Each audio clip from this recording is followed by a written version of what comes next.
Vamos a ver la información relacionada con los mercados y las principales transacciones del día. Está con nosotros en el estudio Jorge Hurtado. Jorge, hablamos de los precios de producción que aumentaron en Estados Unidos. ¿Esto qué significa? Bueno, esto indica que la demanda de las empresas y los consumidores está siendo golpeada por la subida de los tipos de interés, pero también que las cadenas de suministro se están reparando tras meses de desorden.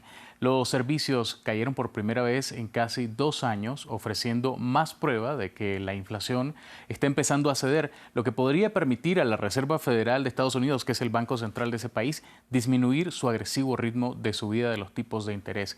Los datos de la semana pasada mostraron también que los precios al consumo subieron menos de lo previsto en octubre, lo que situó el incremento anual por debajo del 8% por primera vez en 8 meses.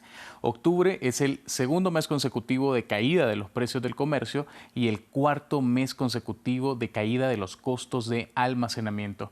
Empresas de transporte como FedEx están estacionando sus aviones debido a la reducción de la demanda de los consumidores, y el descenso de los precios al por mayor no necesariamente es una buena noticia para los precios de que los consumidores pagan en las tiendas.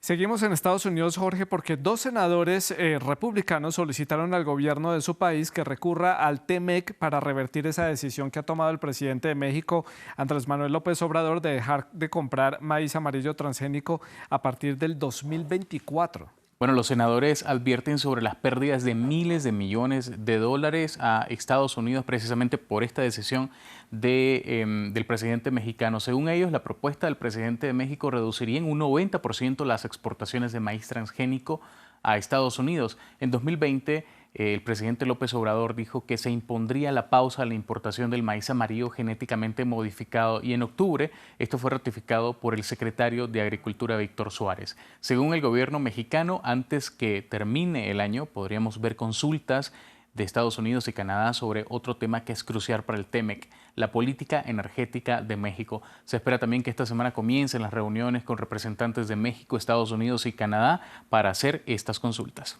Nos vamos ahora hasta el sur del continente porque en Argentina hubo un nuevo aumento en los precios al consumidor. Ay, ay, ay. Bueno, la inflación anual allí alcanzó el 88%, es la mayor tasa de las últimas 3 décadas y se encaminan a una alza acumulada de 100% para cerrar este año. Según el Instituto Nacional de Estadísticas y Censos, el índice de inflación de octubre fue de 6,3% en comparación con el mes anterior, superando la tasa del 6,2% que se registró en septiembre y encadenando ya 4 meses consecutivos de subidas por encima del 6% de inflación intermensual.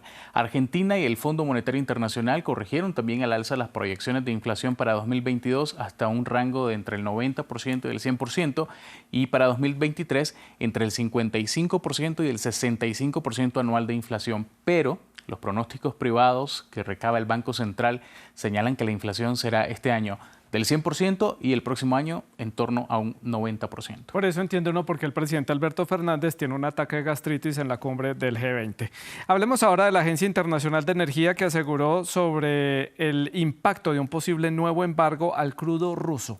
Bueno, en su informe mensual sobre el mercado del petróleo, la agencia señala que ese embargo de parte de la Unión Europea, que entrará en vigor el 5 de diciembre para las importaciones de crudo y el 6 de febrero para los derivados, añadirá mucha más presión en los mercados. Se espera que Rusia, como país productor y exportador, estaría a prueba con los embargos de la Unión Europea, que podrían hacer caer su producción de petróleo por debajo de los 10 millones de barriles diarios el próximo año. Es importante decir que lo que deje de importar a la Unión Europea no podría ser compensado por mayores compras, por ejemplo, de sus otros grandes compradores que son China, India o Turquía. Según el documento, el aumento de la demanda mundial de crudo se va a frenar hasta 1,6 millones de barriles diarios en 2023 frente a los 2,1 millones de este año, debido a la ralentización económica global, el elevado precio de los derivados del petróleo y también la fortaleza del dólar.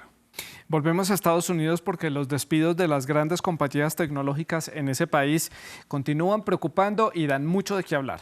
Bueno, y es que según un reporte de New York Times, Amazon estaría planeando despedir a 10,000 empleados en medio del temor de una recesión económica global.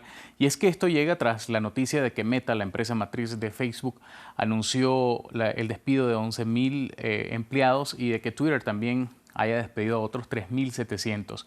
Y es que solo en los últimos 30 días Con la alta inflación y la subida de los tipos de interés, las principales empresas tecnológicas han despedido a más de 23.000 personas en total. Amazon elevaría esa cifra a 33.000 personas. Otros que han despedido personal son el fabricante de discos duros Seagate, que despidió a 3.200 empleados, así como empresas como Microsoft, Stripe, Salesforce, Leaf, Peloton y Vaporslab. Este año, Coinbase, Snapchat y Shopify despidieron a unos 1.000 empleados cada uno.